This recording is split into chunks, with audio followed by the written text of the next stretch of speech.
I'm Frank Garcia. I am a certified rigger. A rigger job is to inspect the rigging, know the working capacity, and properly attach it to the load.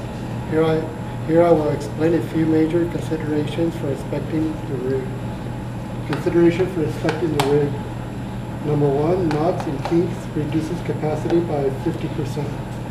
Here we have a rope with a knot, which will be reduced by 50%.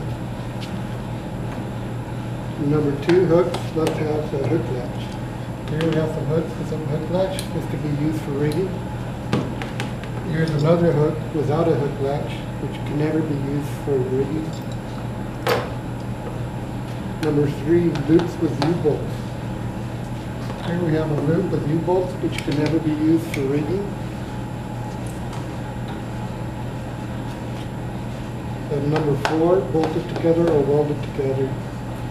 Here we have a chain that's been bolted together, which could never be used for rigging.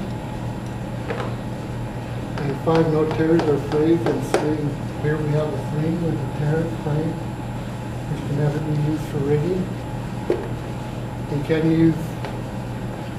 You have to use grade 8 or B steel only. Thank you.